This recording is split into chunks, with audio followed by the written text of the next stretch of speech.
दोस्तों ये है व्हेल मछली। लेकिन वेट, ये कोई मछली नहीं है, ये आपकी और हमारी तरह मैमल है।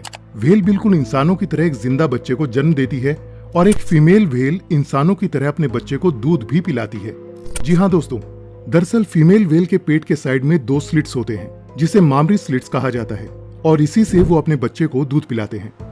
दोस्तों व्हेल का दूध टूथपेस्ट जितना गाढ़ा होता है और जब बच्चा अपनी माँ व्हेल के मामरी स्लिट्स को छूता है तो वो दूध को रिलीज कर देती है, जो कि पानी के साथ मिक्स होकर सॉफ्ट हो जाता है और बच्चा इजीली दूध पी पाता है। व्हेल के दूध में 35 से 40% तक हाई अमाउंट में फैट होता है, जबकि इंसानों के दूध में 4% फैट पाया जाता है। दूध में इस हाई अमाउंट फैट की वजह से बेबी व्हेल हर दिन लगभग 90 किलो तक का वेट गेन करता है। सबसे बड़े मैमल्स में शामिल ब्लू व्हेल दुनिया के सबसे विशाल लिविंग क्रिएचर में है, जो कि लगभग 100 फीट तक लंबे होते हैं और इनका वजन 1,50,000 किलो यानी 150 टन तक होता है। अगर इसे अफ्रीकन हाथी से कंपेयर किया जाए तो ये 25 हाथियों जितनी भारी भरकम होती है और 4 से 5 हाथियों जितनी ऊंची हो सकती है। दोस्तों अब सवाल उठता है कि आखिर क्यों व्हेल इस अर्थ का सबसे बड़ा मैमल है। ऐसी क्या वजह है कि व्हेल साइज में इतनी बड़ी हो जाती है और व्हेल में ऐसी कौन सी क्वालिटीज हैं जो इसे बाकी सी क्रिएचर से अलग बनाती हैं। आइए समझते हैं दुनिया के सबसे बड़े क्रिएचर के अमेजिंग फैक्ट्स को आज की इस वीडियो में। लेकिन अगर आप चैनल पर नए हैं तो ऐसे ही नॉलेजेबल वीडियोस देखते रहने के लिए सब्सक्राइब कीजिए रेडी स्टडी नॉलेज को और बेल आइकन दबाना न भूलें। दोस्तों दुनिया भर में व्हेल्स की 90 से ज्यादा प्रजातियां हैं, जिनमें से कुछ जाने पहचाने नाम हैं blue whale, humpback whale, sperm whale और ऑर्का, जिन्हें किलर व्हेल भी कहा जाता है। हर प्रजाति का साइज, साउंड और हंटिंग पैटर्न अलग अलग होता है। व्हेल्स आपकी और हमारी तरह मैमल्स ही हैं, इसलिए ये वार्म ब्लडेड एनिमल्स होते हैं, यानी ये ठंडे पानी में भी अपने बॉडी के टेम्परेचर को एडजस्ट कर पाते हैं और ऐसा ये मोटी स्किन होने की वजह से कर पाते हैं। व्हेल्स क्योंकि एक मैमल है इसलिए इन्हें सांस लेने के लिए लंग्स की जरूरत पड़ती है। वैसे तो आपने अक्सर देखा होगा व्हेल सांस लेने के लिए समुद्र की सतह पर आती हैं और जैसे ही ये सतह पर आती हैं वैसे ही इनके बॉडी के ऊपर वाले हिस्से में मौजूद ब्लो होल से ये जोरदार हवा छोड़ती हैं और फ्रेश एयर इनहेल कर लेती हैं। दोस्तों व्हेल का साइज यानी इनका विशालकाय शरीर एक हैरान कर देने वाला मुद्दा है, क्योंकि ऑन एन एवरेज इनका साइज 7 फीट से लेकर 100 फीट तक हो सकता है और वेट 90,000 किलो से लेकर 1,90,000 किलो तक हो सकता है, जिसमें ब्लू व्हेल तो 2 लाख किलो से भी ऊपर चली जाती है। आखिर इन जीवों का इतना बड़ा होने के पीछे क्या रीजन है? दोस्तों इसके पीछे मल्टीपल रीजंस हो सकते हैं, जैसे कि बॉयंसी फोर्स, जेनेटिक्स और इवोल्यूशनरी एडॉप्शन। सबसे पहले बात करते हैं बॉयंसी फोर्स की।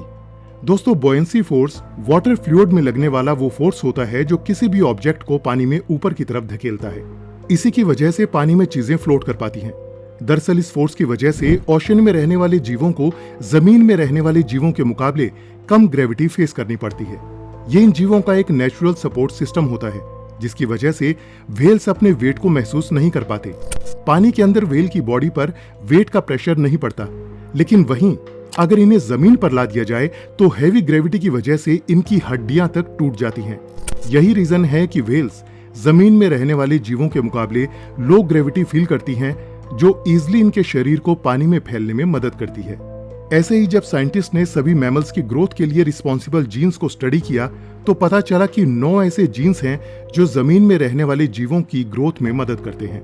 लेकिन जब पानी में रहने वाले मैमल्स के जीन्स को स्टडी किया गया तो साइंटिस्ट ने पाया कि इन मैमल्स के पास जमीन वाले मैमल्स के मुकाबले 2 जीन्स एक्स्ट्रा होते हैं। इन्हीं जीन्स की मदद से व्हेल्स अपने अंदर मेटाबॉलिज्म, फैट स्टोरेज और बॉडी ग्रोथ को इस तरह रेगुलेट कर पाते हैं कि वो बिना किसी परेशानी के लंबे समय तक एक बड़ा शरीर मेंटेन कर सकते हैं। इवोल्यूशन के चलते बड़ा शरीर व्हेल्स के लिए फायदेमंद साबित हुआ, जैसे कि बड़ा साइज इन्हें शिकारियों से बचाता है और इसी की वजह से ये लॉन्ग डिस्टेंस माइग्रेशन और डीप सी डाइविंग कर पाते हैं। ऐसे ही व्हेल्स के बड़े साइज के पीछे डाइट भी एक फैक्टर होता है। दोस्तों ब्लू व्हेल हर दिन 4 टन तक क्रिल निगल जाता है।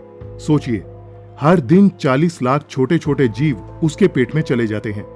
यही हैवी डाइट व्हेल्स की बॉडी और वेट को सपोर्ट करता है। दोस्तों व्हेल्स का शरीर ही नहीं बल्कि इनके दिल का साइज भी बड़ा होता है।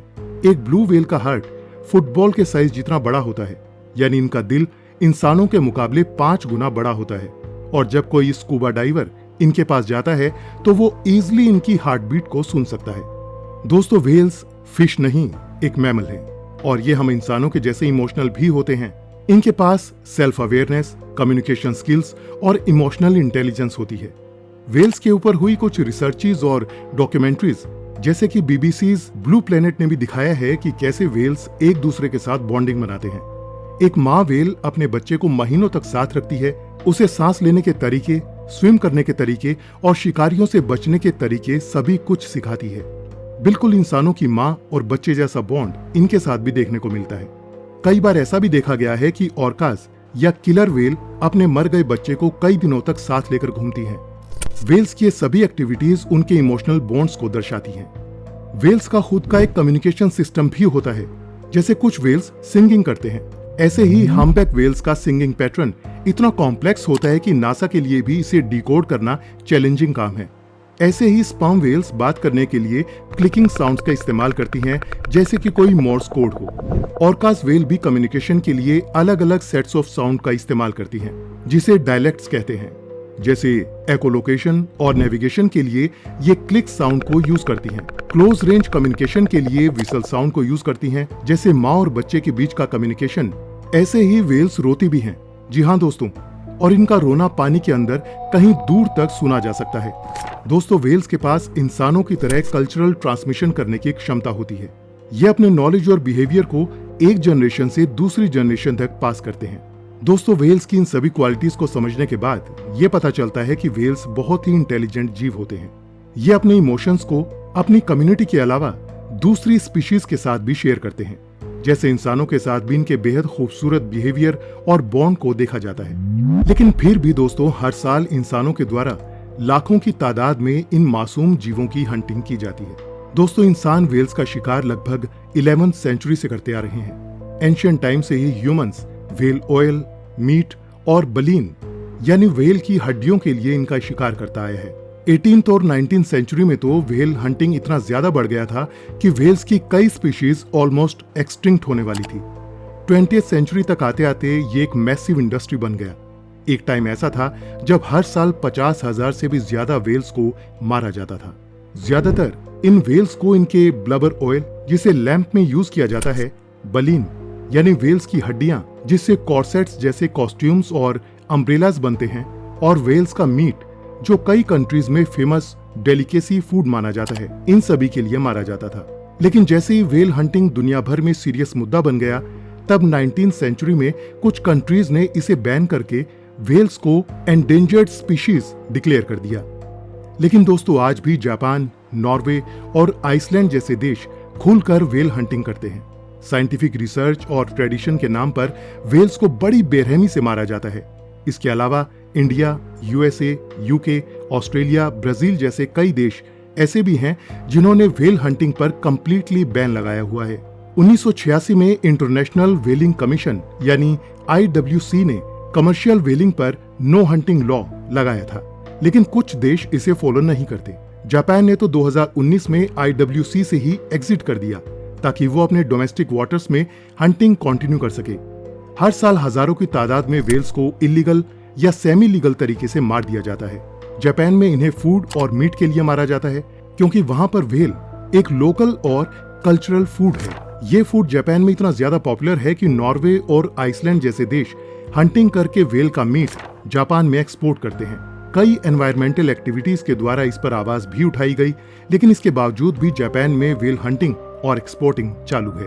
तो दोस्तों, आपको क्या लगता है, व्हेल्स जैसे इंटेलिजेंट मैमल्स जो कि हमारे जैसे सेंसिटिव और इमोशनल जीव होते हैं, क्या इन्हें ट्रेडिशन, फूड और बिजनेस के नाम पर मारा जाना चाहिए, या फिर व्हेल हंटिंग के लिए ग्लोबल लेवल पर स्ट्रिक्ट रूल्स बनाकर इन्हें बचाया जाना चाहिए? हमें अपनी राय कमेंट करके जरूर बताएं। फिलहाल आज की इस वीडियो में बस इतना ही।